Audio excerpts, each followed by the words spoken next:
Hi friends, welcome back to our channel. இன்றைக்கி நம்ம ஹெல்த்தியான டேஸ்டியான பீட்ரூட் கூட்டு எப்படி செய்யுதுன்னு பார்க்கலாம். அதுக்கு நான் ஒரு குக்கரில் 2 ஸ்பூன் பாசிப்பருப்பு, ஒரு பீட்ரூட்டை தோல் சீவி சின்ன சின்னதாக கட் பண்ணி இதோட ஆட் பண்ணியிருக்கேன். கொஞ்சமாக உப்பு போட்டு கொஞ்சமாக தண்ணி ஊற்றி 2 விசில் விட்டு எடுத்து வச்சுக்கோங்க.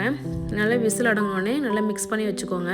இப்போ ஒரு கடாயில் கொஞ்சமாக எண்ணெய், கடுகு, உளுந்தம்பருப்பு, கடலப்பருப்பு, கருவேப்பிலை, ஒரு பெரிய வெங்காயம் எல்லாத்தையும் போட்டு நல்லா மிக்ஸ் பண்ணிக்கோங்க. வெங்காயம் நல்லா வதங்கினோடனே 3 வரமிளகாய் கிள்ளி போட்டு நல்லா வதக்கிக்கோங்க. நம்ம முன்னாடியே வேக வச்சுருந்த பாசிப்பருப்பையும் பீட்ரூட்டையும் இதோட ஆட் பண்ணி நல்லா மிக்ஸ் பண்ணிக்கோங்க. நல்லா மிக்ஸ் பண்ணிவிட்டு கொஞ்சமாக மஞ்சத்தூள் ஆட் பண்ணிக்கோங்க. ஆட் பண்ணி நல்லா மிக்ஸ் பண்ணிக்கோங்க. நல்லா தண்ணி சுருண்டு வந்தோடனே நம்ம திருவி வச்சிருந்த தேங்காய் ஒரு ஸ்பூனை இதோட ஆட் பண்ணிக்கலாம். நல்லா போட்டு மிக்ஸ் பண்ணிவிட்டு நம்ம இப்போ இறக்கிடலாம். இப்போ நமக்கு தேவையான பீட்ரூட் கூட்டு ரெடி ஆகிடுச்சு. என்னோடய சேனல் உங்களுக்கு பிடிச்சிருந்தா லைக் பண்ணுங்கள், ஷேர் பண்ணுங்கள், கமெண்ட் பண்ணுங்கள். மறக்காமல் சப்ஸ்கிரைப் பண்ணிக்கோங்க. தேங்க்யூ.